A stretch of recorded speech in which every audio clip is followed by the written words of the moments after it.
नमस्कार दोस्तों, स्वागत है आपका जस्ट यूपीएससी में। जैसा कि आप सबको पता है कि हम लोग इन्वायरमेंट की सीरीज़ कर रहे हैं। इन्वायरमेंट की सीरीज़ में हम बहुत इंपॉर्टेंट टॉपिक को कवर कर रहे हैं। हमने इसके पहले भी बोला था कि सब कुछ छोड़ दीजिएगा। अब जो करंट टाइम में ये पार्ट चल रहा है, ये बिल्कुल नहीं छोड़ना है आपको। यहाँ से क्वेश्चन 100% आएंगे ही आएंगे। वो चाहे जैसे जिस फॉर्मेट में आए, फैक्चुअल फॉर्मेट में भी आ सकता है आपका, और आपका कंसेप्चुअल फॉर्मेट में भी आ सकता है, स्टेटमेंट में भी आ सकता है। ठीक, तो ये हो गया। आइए अब देखते हैं। आज है आपका टॉपिक नीलगिरी बायोस्फीयर रिजर्व। ठीक है, इसमें क्या है आइए देख लेते हैं। नीलगिरी बायोस्फीयर रिजर्व जो होता है वह आपका पश्चिमी घाट और दक्षिण भारत के नीलगिरी हिल्स रेंज में स्थित है, और इसको यूनेस्को के द्वारा संरक्षित जैव मंडल के विश्व नेटवर्क के अंतर्गत, ध्यान से सुनिएगा, बहुत इंपॉर्टेंट लाइन है। कई क्वेश्चन यहाँ से आए हैं और कई बार आते जाएंगे, ये नहीं कि नहीं आएंगे, आते ही जाएंगे। क्वेश्चन यहाँ से बनने के चांसेस ज़्यादा से ज़्यादा मात्रा में है। तो आपको यहाँ से इस लाइन को एकदम जैसे घोट के पी जाते हैं ना, वैसे ही पी जाना है। तो नीलगिरी बायोस्फीयर रिजर्व पश्चिमी घाट और दक्षिण भारत के नीलगिरी हिल्स रेंज में स्थित यूनेस्को के संरक्षित जैवमंडलों के विश्व नेटवर्क के अंतर्गत अंतर्राष्ट्रीय स्तर पर एक बायोस्फीयर रिजर्व है। ठीक, उसके बाद कह रहे हैं कि नीलगिरी बायोस्फीयर रिजर्व के को जो है सितंबर 1986 में मैन एंड बायोस्फीयर प्रोग्राम के तहत यूनेस्को के बायोस्फीयर रिजर्व के रूप में गठित किया गया था। और ये प्रथम था, ये पहला था जिसको, इंपॉर्टेंट है ये, जिसको man and the biosphere programme के अंतर्गत गठित किया गया। ये पहला था। इस टाइप के क्वेश्चन आते हैं स्टेटों में।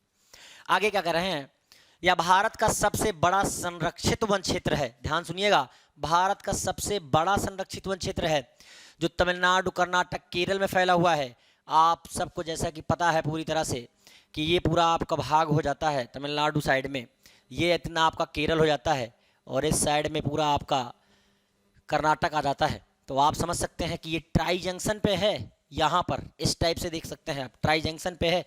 मैंने तो रफली बना दिया है, लेकिन इससे ट्राई जंक्शन पे है आपका ये नीलगिरी बायोस्फीयर रिजर्व। ठीक, आगे हम बात करें तो यह रिजर्व जो है वो तमिलनाडु राज्य में 2537 वर्ग किलोमीटर, कर्नाटक में 1527 वर्ग किलोमीटर, और केरल में 1455। अगर पूछ ले सबसे ज़्यादा मात्रा किस में है तो वो है तमिलनाडु में। यह भी क्वेश्चन पूछा जा सकता है तमिलनाडु में।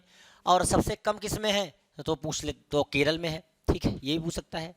और असेंडिंग और डिसेंडिंग ऑर्डर में बनाने के लिए आ जाए तो टॉप पे आप किसको करेंगे, पहले आएगा तमिलनाडु, फिर उसके बाद आएगा कर्नाटक, उसके बाद फिर जो है आपका आएगा केरल। ठीक, उसके बाद आ जाएगा आपका केरल।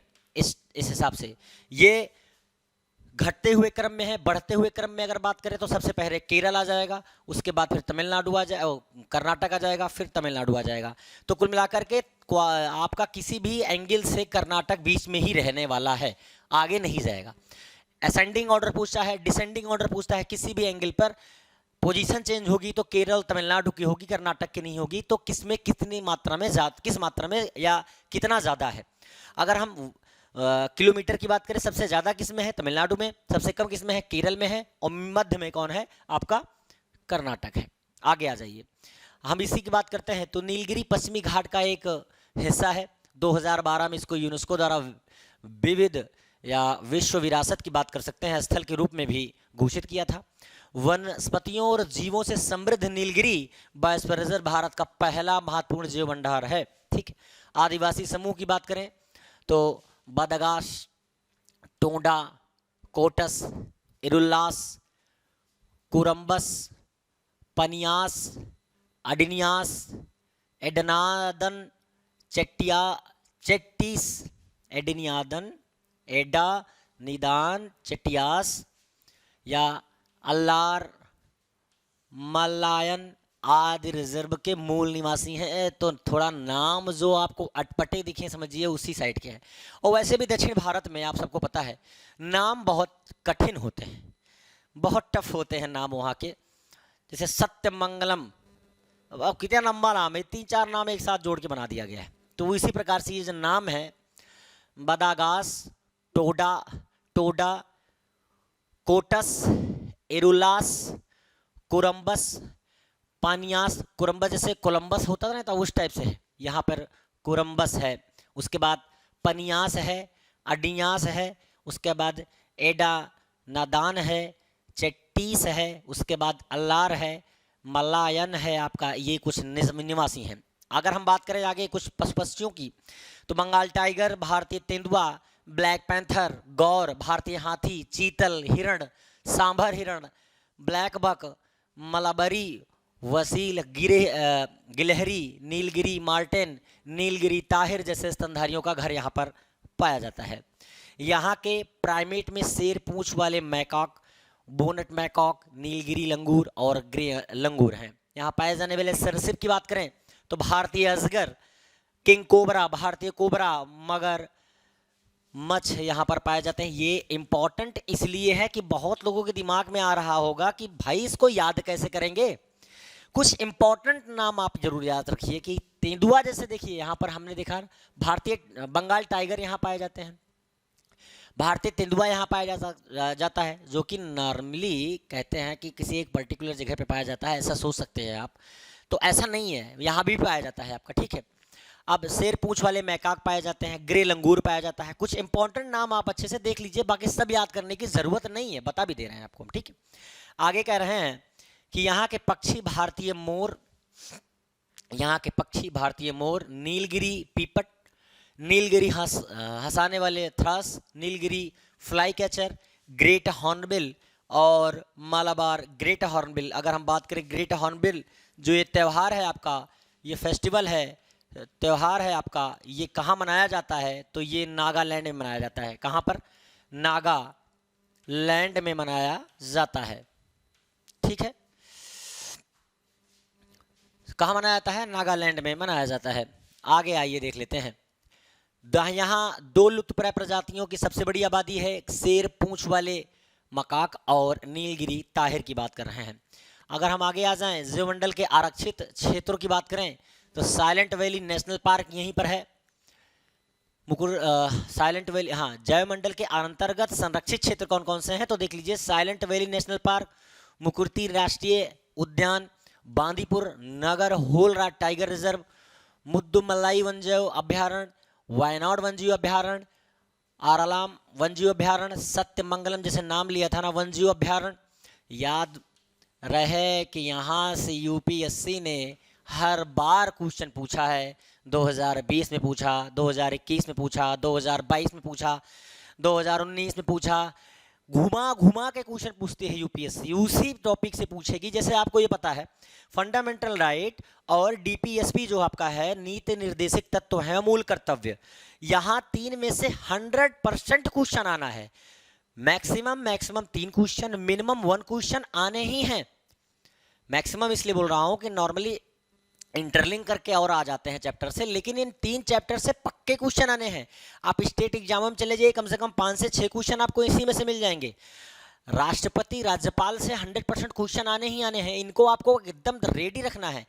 राष्ट्रपति का एक भी आर्टिकल नहीं छोड़ना है, उपराष्ट्रपति का एक भी आर्टिकल नहीं छोड़ना है, राज्यपाल का एक भी आर्टिकल नहीं छोड़ना है। और ये 3 चैप्टर जो है आपके मूल कर्तव्य और जो है नीति निर्देशक तत्व और मौलिक अधिकार, जिसको फंडामेंटल राइट बोलते हैं।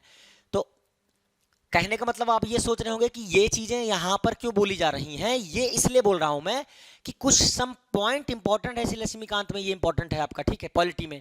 उसी प्रकार से जो ये रिजर्व हैं आपके, जैसे वर्ल्ड लाइफ सेंचुरीज हैं आपकी, और उसके बाद राष्ट्रीय उद्यान हैं आपके, ये सारे बहुत इंपॉर्टेंट टॉपिक हैं। यहाँ से क्वेश्चन हर बार आते ही आते हैं। इसी प्रकार से ज्योग्राफी में तो इंडियन ज्योग्राफी से नदियों से क्वेश्चन हमेशा आते हैं, हमेशा आते हैं। कभी न कभी एक आध बार हो गया हो, ऐसा ना आए हो, बाकी क्वेश्चन आते ही आते हैं, ठीक है।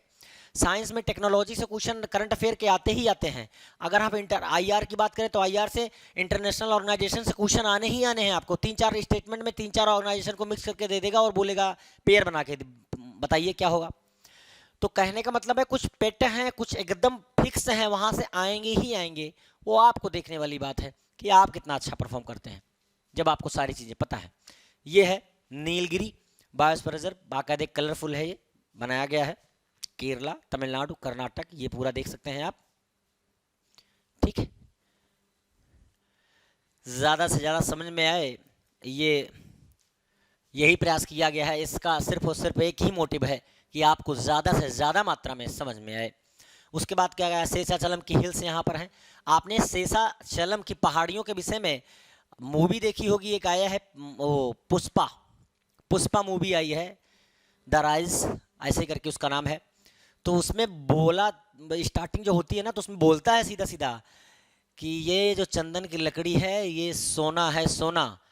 ये सिर्फ आंध्र प्रदेश के शेषाचलम पहाड़ियों पर ही पाई जाती है, ठीक है, और कहीं नहीं मिलती है।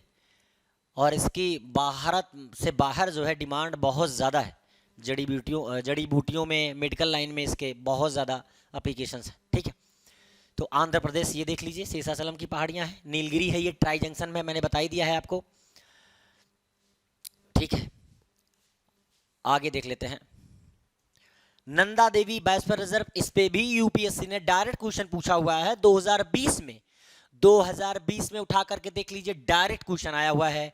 आपको पता होता तो कर लेते हैं, ना पता होगा तो फिर नहीं, वैसे भी नहीं कर पाएंगे। नंदा देवी बायोस्फीयर रिजर्व भारत के उत्तराखंड राज्य में नंदा देवी के शिखर के आसपास स्थित एक बायोस्फीयर रिजर्व है। उसके बाद ये कह रहा है कि उत्तराखंड राज्य के चमोली, पिथौरागढ़, बागेश्वर जिलों में फैला हुआ है। नंदा देवी बायोस्फीयर रिजर्व की बात करें तो नंदा देवी राष्ट्रीय उद्यान को 1988 में यूनेस्को द्वारा विश्व विरासत स्थल के रूप में नामित किया गया था। ये उत्तराखंड पीसीएस का पेपर होगा तो उसके लिए भी बहुत इंपॉर्टेंट है। बाद में इसका विस्तार किया गया और 2005 में इसका नाम नंदा देवी और फूलों की घाटी के रूप में बदल दिया गया। फूलों की घाटी के ऊपर भी बहुत सारे क्वेश्चन आते हैं कि कहाँ पर स्थित है, ठीक है। उसके बाद नंदा देवी राष्ट्रीय उद्यान 2236.74 वर्ग किलोमीटर क्षेत्र में नंदा देवी बायोस्फीयर रिजर्व में स्थित है। उसके बाद ये क्या कह रहे हैं, Nanda Devi biosphere reserve UNESCO की विश्व के बायोस्फीयर रिजर्व की सूची में सन 2004 में शामिल किया गया था।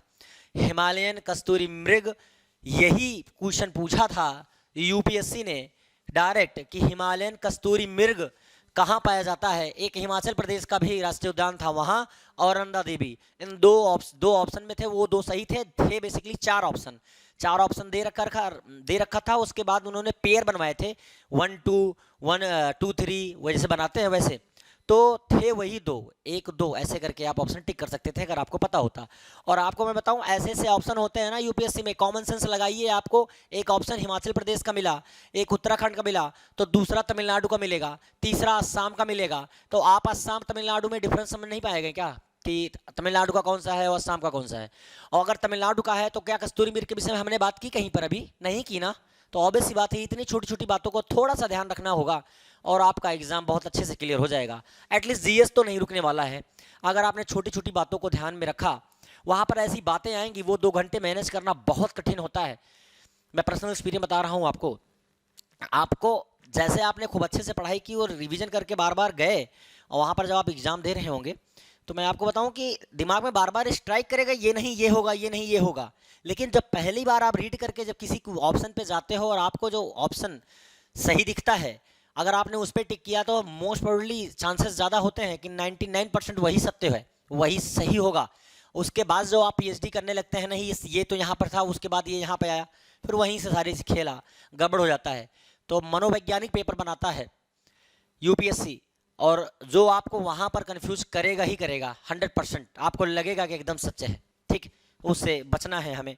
तो हिम तेंदुए की बात की, जैसे मैंने बात की थी अभी, हिम तेंदुआ हमने बात की थी इसके पहले, नीलगिरी वाले में भी यहाँ भी तेंदुआ आ गया है। हिमालयन काले भालू और भूरे भालू पाए जाते हैं, लेकिन यहाँ हिम तेंदुए की बात कह रहा है। कोल्ड डेजर्ट बोला जाता है लेह साइड को, ठीक है। कोल्ड डेजर्ट लेह साइड मतलब हिमाचल प्रदेश में ही है, हिमाचल प्रदेश में कोल्ड डेजर्ट होता है। नंदा देवी है आपका ये बायोस्फीयर रिजर्व के समय हमने जान लिया, आपके 2 नंबर पक्के हो गए। नोरोको बायोस्फीयर रिजर्व ये कहाँ पे है? ये बेसिकली 2009 में बायोस्फीयर रिजर्व की अपनी सूची में नोरोको को जोड़ा गया। नोरोको बायोस्फीयर रिजर्व मेघालय राज्य में स्थित गारो पहाड़ियों का हिस्सा है। ये यूपी पीसीएस में डायरेक्ट क्वेश्चन आया है 2021 में, आप उठा करके देख सकते हैं। 2021 और 22 के पेपर में आप उठा के देखिए, लिंक अप मिल जाएगा। 2020 में भी आया है। फॉलोइंग द मैच करवाने के लिए आएगा, एक लिस्ट यहाँ बना के देगा, एक लिस्ट यहाँ बना के देगा, यहाँ से यहाँ, यहाँ से यहाँ, यहाँ से यहाँ, ऐसे मैच करवाने के लिए दे देगा। तो आप अगर चाहें तो अच्छे से मैच करवा कर और नंबर ले जाइए। तो पूरा बायोस्फीयर रिजर्व पहाड़ी क्षेत्र है। अधिकांश बायोस्फीयर रिजर्व में मिट्टी लाल दोमट है। अधिकांश बायोस्फीयर रिजर्व में मिट्टी जो है आपकी बायोस्फीयर रिजर्व में क्षेत्र में मिट्टी लाल दोमट है। तो ये भी इंपॉर्टेंट है लाल दोमट मिट्टी की विषय में, ठीक है। बायोस्फीयर रिजर्व में मिट्टी कार्बनिक पदार्थ और नाइट्रोजन से भरपूर होती है, लेकिन फास्फेट और पोटास जो कि अधिकतर मिट्टियों में कम पाया जाता है, ये कमी होती है इसकी। आगे क्या कह रहे हैं कि गारो हिल्स के जो क्षेत्र की सभी महत्वपूर्ण नदियां और धाराएं नोरोक रेंज से निकलती हैं, जिनमें सिमसंग नदी है। सिमसंग, समसंग नहीं तो समसंग समझ लिए। सिमसंग नदी जिसे सोमेश्वरी के नाम से भी जाना जाता है, बाघमारा में बांग्लादेश के निकट बांग्लादेश से निकलती है और सबसे प्रमुख नदी है। फिर से सुन लीजिए ये लाइन, गारो हिल्स क्षेत्र की सभी महत्वपूर्ण नदियां और धाराएं नोक रेक रेंज से निकलती हैं, नोक रेंज से निकलती हैं, और जिनमें सिमसंग नदी जिसे सोमेश्वरी के नाम से भी जाना जाता है या बाघमारा में बांग्लादेश से निकलती है और सबसे प्रमुख है। पाक में उल्लेखनीय स्थानों में नोके रेक पीक और रोंगबैंग डियर वाटरफॉल शामिल है। यह स्थिति, इसकी जो स्थिति है वो संजू गुफा पानी से भरी है और मीलों लंबी है, ठीक है। अब आगे कह रहे हैं नोक रेक में लाल पांडा की आबादी पाई जाती है। तो लाल पांडा के ऊपर भी यूपीएससी ने क्वेश्चन पूछा हुआ है कि ये कौन से लिस्ट में आता है। वर्तमान में ये IUCN की जो रेड लिस्ट निकाली जाती है उसके लिस्ट में कौन से नंबर पे है या किस में है, लुप्तप्राय है, वर्नेबल है, या फिर जो भी आता होगा। 9 प्रकार की लिस्टें हैं। यूपीएससी के प्रीलिम में ये आया क्वेश्चन, और यूपी पीसीएस के 2019 का जो बैच निकला उसका इंटरव्यू 2021 का, 2020 में पेपर हुआ, 2021 में शायद उसका इंटरव्यू हुआ था और उसी में फाइनल रिजल्ट आया था। क्योंकि उसमें कोरोना काल था तो काफ़ी मिसमैच हुआ है डेटा, तो अपने हिसाब से कर लीजिएगा। 20 और 21 के जो इंटरव्यू हुए थे उसमें क्वेश्चन पूछा था कि IUCN के द्वारा जारी लिस्ट कितने प्रकार की होती हैं, किन्हीं 4 से 5 लिस्टों के नाम बताइए या टाइप के नाम बताइए, ठीक है। ये इंटरव्यू का क्वेश्चन है। तो आप सोचिए कि IUCN कितना इंपॉर्टेंट है, और IUCN के ऊपर प्रीलिम में भी क्वेश्चन पूछे जा चुके हैं। 2017, 2016 में भी, 2015 में भी क्वेश्चन आए हुए हैं। बहुत इंपॉर्टेंट टॉपिक है, इसलिए बार बार कह रहा हूं कि सब कुछ छोड़ दीजिए, लेकिन इनमें से जो अभी लास्ट के 3-4 लेक्चर मैंने पढ़ाए हैं उनको छोड़ना नहीं है आपको, ठीक है, कुछ भी हो जाए, ठीक है। आगे क्या कह रहे हैं, नोके रेक एशियाई हाथी का एक महत्वपूर्ण स्थान भी है, ठीक है। आगे ये देख लीजिए, कंचनजंगा यहीं पर है, मानस यहीं पर है, नोके रेक आपका जो है वो मेघालय में है, बाकी ये सब असम में है। डिब्रू सेखेवा ये आपका अरुणाचल प्रदेश में है, ठीक है। आगे अरुणाचली प्रदेश में तो था, हाँ शायद, क्योंकि ये यहाँ पे है, ये यहाँ पे, हाँ ठीक है, अरुणाचल प्रदेश है, नहीं तो मिसमैच हो जाए। आगे देख लेते हैं, मन्नार की खाड़ी बायोस्फीयर रिजर्व की बात कर लेते हैं। बहुत इंपॉर्टेंट टॉपिक चल रहा है, एक भी पॉइंट छूटना नहीं चाहिए आपसे। मन्नार की खाड़ी के ऊपर अभी भी पीएससी में 12 फरवरी को हुए एग्जाम में डायरेक्ट क्वेश्चन आया हुआ है। फैब 12 को अभी 2023 में पेपर हुआ था बीपीएससी का, जिसमें पैटर्न चेंज हुआ और यूपीएससी पैटर्न पे वो अपने आप को लेकर आई, फैक्चुअल चीज़ों को ख़त्म कर दिया। वहाँ पर इसी से क्वेश्चन पूछा गया था, और क्वेश्चन क्या था वो भी मैं बता देता हूँ अभी, लेकिन पहले थोड़ा सा इसका ओवरव्यू जान लेते हैं। मन्नार की खाड़ी हिंद महासागर में एक विशाल उथला खाड़ी क्षेत्र है जिसकी औसत गहराई 5.8 मीटर है। तो जो वहाँ क्वेश्चन बना था वो कम से कम इतना था, इतने बड़े पेज में था। मन्नार की खाड़ी हिंद महासागर में था ऐसा नहीं लिखा था, वहाँ लिखा था मन्नार की खाड़ी की विशाल उथला खाड़ी क्षेत्र है, लेकिन मन्नार की खाड़ी भी नहीं लिखा हुआ था, वहाँ पर लिखा हुआ था इस नीचे दिए हुए, जैसे नीचे 4 ऑप्शन दिए हुए हैं तो उनके ऊपर एक्सप्लेनेशन दिया था, आपको पहचानना था कि सुंदर वन के विषय में दिया है, कि मन्नार की खाड़ी के विषय में दिया है, कि काजीरंगा के विषय में दिया है। तो ऐसे लिखा हुआ था यह स्थल एक विशाल उथला खाड़ी क्षेत्र है पहला, जिसकी औसत गहराई 5.8 मीटर है, और उसके बाद यह भारत के करोड़मंडल तट के क्षेत्र के दक्षिण पूर्व सिरे और श्रीलंका के पश्चिमी तट के बीच में है। ऐसा वहाँ नहीं लिखा था, ये मैं यहाँ पढ़ रहा हूँ, ठीक है। बेसिकली अभी जो कुछ ये ऊपर जो स्टेटमेंट थी इस टाइप से थी, वहाँ पे मैं ये बता रहा था, फिर नीचे आपको पहचानना था। उसके बाद ये कह रहे हैं कि निम्न द्वीपों और चट्टानों की श्रृंखला जिसे राम सेतु के नाम से जाना जाता है। आपने देखा होगा राम सेतु के ऊपर एक मूवी भी आई है, बहुत अच्छा चित्रण किया गया है उसमें राम सेतु का। अगर राम सेतु का दृश्य आपको दिमाग में नहीं आता तो राम सेतु मूवी देखिए, वो दृश्य दिखने लगेगा। बहुत लंबे लंबे अच्छे अच्छे पत्थर लगे हुए हैं, पानी में तैर रहे हैं, नहीं जा पाते तो विजुलाइज कर लीजिए, काल्पनिक दृश्य बना लीजिए, यही याद करने का सबसे बेहतरीन तरीका है। तो राम सेतु के नाम से जाना जाता है, जिसमें मन्नार द्वीप शामिल है। मन्नार की खाड़ी को पाक खाड़ी, ध्यान दीजिएगा, जिसमें मन्नार द्वीप शामिल है। मन्नार की खाड़ी को पाक खाड़ी अलग करती है, जो श्रीलंका और भारत के बीच में स्थित है। श्रीलंका की मलवथु नदी और दक्षिण भारत की थामी नदी, वैपर नदी खाड़ी क्षेत्र में समुद्र में समा जाती हैं। मन्नार बायोस्फीयर रिजर्व की खाड़ी 10,500 वर्ग किलोमीटर में फैला हुआ है, जिसमें यह महासागर 21 द्वीपों और यही सेम था, वहाँ पे सेम था, 21 द्वीपों और आसपास के समुद्री तट के साथ को कवर करती है। बस यहाँ मन्नार बायोस्फीयर रिजर्व को अगर हटा दें तो वहाँ लिखा हुआ था कि यहाँ खाड़ी 10,500 वर्ग किलोमीटर में फैला हुआ है, जिसमें यहाँ महासागर 21 द्वीपों और आसपास के समुद्र तट के क्षेत्र को कवर करता है। तो बताइए निम्नलिखित में से किसके विषय में चर्चा की जा रही है? तो 21 द्वीप, जिन्होंने पढ़ा होगा, मैं यहाँ लेट पढ़ा रहा हूँ, बहरहाल 21 द्वीपों, ये नाम जहाँ पे आया 21 द्वीप शामिल हैं उसमें, तुरंत मन्नार की खाड़ी, ठीक।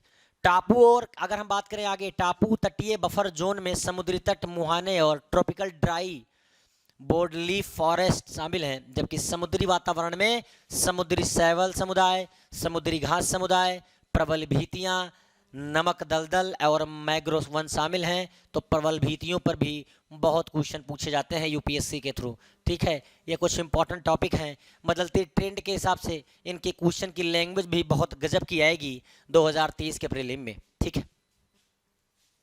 आगे देख लीजिए, लुप्तप्राय प्रजातियों में डोडोंग समुद्री गाय, डोडोंग सी काऊ जिसे बोलते हैं, व्हेल समुद्री खीर, इस पे भी क्वेश्चन पूछा हुआ है, ठीक है। मन्नार की खाड़ी अपनी मोती तटों के लिए जानी जाती है। 1986 में थूथुकुडी और धनुषकोडी के बीच तमिलनाडु तट से दूर 21 द्वीपों का एक समूह मन्नार खाड़ी समुद्री राष्ट्रीय उद्यान घोषित किया गया था। फिर से सुन लीजिए, कह रहा है 1986 में थूथुकुडी धनुषकोडी के बीच तमिलनाडु तट से दूर 21 द्वीपों का एक समूह मन्नार की खाड़ी समुद्री राष्ट्रीय उद्यान घोषित किया गया था।